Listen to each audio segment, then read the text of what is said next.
دو نوجوان حضرت عمر رضی اللہ تعالیٰ عنہ کی محفل میں داخل ہوتے ہیں اور محفل میں بیٹھے ایک شخص کے سامنے جا کر کھڑے ہو جاتے ہیں اور اس کی طرف انگلی کر کے کہتے ہیں، یا عمر، یہ ہے وہ شخص۔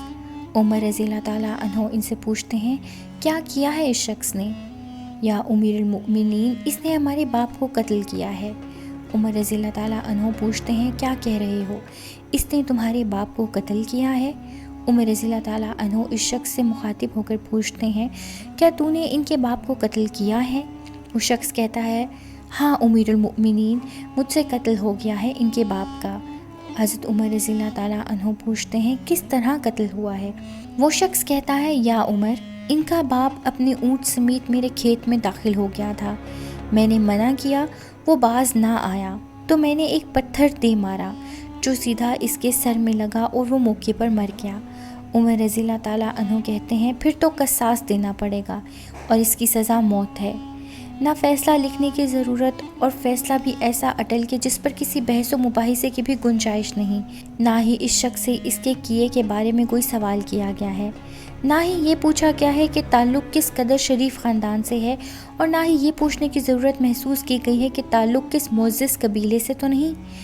معاشرے میں کیا یہ رتبہ، کیا مقام، ان سب باتوں سے بھلا حضرت عمر رضی اللہ تعالیٰ عنہ کو کیا مطلب؟ کیونکہ معاملہ اللہ کے دین کا ہو تو عمر رضی اللہ تعالیٰ عنہ پر کوئی اثر انداز نہیں ہو سکتا، اور نہ ہی کوئی اللہ کی شریعت کی تنفیذ کے معاملے پر عمر رضی اللہ تعالیٰ عنہ کو روک سکتا ہے، حتیٰ کہ عمر کے سامنے اپنا بیٹا ہی کیوں نہ قاتل کی حیثیت سے آ کھڑا ہو، قصاص تو اس سے بھی لیا جائے گا۔ وہ شخص کہتا ہے، اے امیر المؤمنین، اس کے نام پر جس کے حکم سے یہ زمین و آسمان قائم کھڑے ہیں، مجھے صحرا میں واپس اپنی بیوی بچوں کے پاس جانے دیجیے تاکہ میں ان کو بتا کے آؤں کہ میں قتل کر دیا جاؤں گا۔ ان کا اللہ اور میرے سوا کوئی آسرا نہیں ہے، میں اس کے بعد واپس آ جاؤں گا۔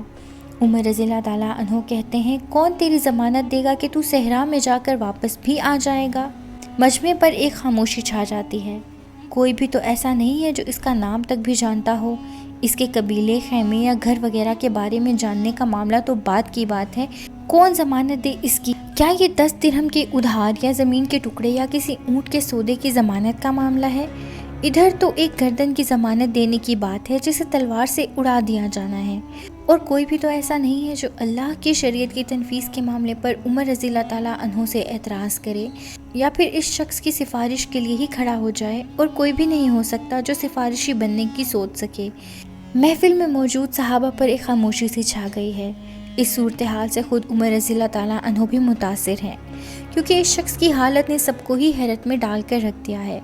کیا اس شخص کو واقعی قصاص کے طور پر قتل کر دیا جائے اور اس کے بچے بھوکے مرنے کے لیے چھوڑ دیے جائیں، یا پھر اس کو بغیر ضمانتی کے واپس جانے دیا جائے؟ واپس نہ آیا تو مقتول کا خون رائگاں جائے گا۔ خود حضرت عمر رضی اللہ تعالیٰ عنہ بھی سر جھکائے افسردہ بیٹھے ہیں اور اس صورتحال پر سر اٹھا کر التجا بھری نظروں سے نوجوانوں کی طرف دیکھتے ہیں کہ معاف کر دو اس شخص کو۔ نوجوان اپنا آخری فیصلہ بغیر کسی جھجک کے سنا دیتے ہیں، نہیں امیر المؤمنین، جو ہمارے باپ کو قتل کرے اس کو چھوڑ دیں تو ہو ہی نہیں سکتا۔ عمر رضی اللہ تعالیٰ عنہ ایک بار پھر مجمع کی طرف دیکھ کر بلند آواز سے پوچھتے ہیں، اے لوگو، ہے کوئی تم میں سے جو اس کی ضمانت دے؟ ابو ذر غفاری رضی اللہ تعالیٰ عنہ اپنے زہد و صدق سے بھرپور بڑھاپے کے ساتھ کھڑے ہو کر کہتے ہیں، میں ضمانت دیتا ہوں اس شخص کی۔ عمر رضی اللہ تعالیٰ عنہ کہتے ہیں، ابو ذر، اس نے قتل کیا ہے۔ ابو ذر رضی اللہ تعالیٰ عنہ اپنا اٹل فیصلہ سناتے ہیں، چاہے قتل ہی کیوں نہ کیا ہو۔ حضرت عمر رضی اللہ تعالیٰ عنہ پوچھتے ہیں، جانتے ہو اسے؟ ابو ذر رضی اللہ تعالیٰ عنہ کہتے ہیں، نہیں جانتا۔ عمر رضی اللہ تعالیٰ عنہ پوچھتے ہیں، تو پھر کس طرح ضمانت دے رہے ہو؟ ابو ذر رضی اللہ تعالیٰ عنہ نے کہا، میں نے اس کے چہرے پر مومنوں کی صفات دیکھی ہیں اور مجھے ایسا لگتا ہے یہ جھوٹ نہیں بول رہا، انشاءاللہ یہ لوٹ کر واپس آ جائے گا۔ عمر رضی اللہ تعالیٰ عنہ کہتے ہیں، ابو ذر دیکھ لو، اگر یہ 3 دن میں لوٹ کر نہ آیا تو مجھے تمہاری جدائی کا صدمہ دیکھنا پڑے گا۔ ابو ذر رضی اللہ تعالیٰ عنہ اپنے فیصلے پر ڈٹے ہوئے جواب دیتے ہیں، امیر المؤمنین، پھر اللہ مالک ہے۔ عمر رضی اللہ تعالیٰ عنہ سے 3 دن کی مہلت پا کر وہ شخص رخصت ہو جاتا ہے کچھ ضروری تیاریوں کے لیے۔ بیوی بچوں کو الوداع کہنے، اپنے بعد ان کے لیے کوئی راہ دیکھنے اور پھر اس کے بعد قصاص کی ادائیگی کے لیے قتل کیے جانے کی غرض سے لوٹ کر واپس آنے کے لیے۔ اور پھر 3 راتوں کے بعد عمر رضی اللہ تعالیٰ عنہ بھلا کیسے اس امر کو بھلا پاتے؟ انہوں نے تو ایک ایک لمحہ گن کر کاٹا تھا۔ عصر کے وقت شہر میں صلاۃ الجامعہ کی منادی پھر جاتی ہے۔ نوجوان اپنے باپ کا قصاص لینے کے لیے بے چین اور لوگوں کا مجمع اللہ کی شریعت کی تنفیذ دیکھنے کے لیے جمع ہو چکا ہے۔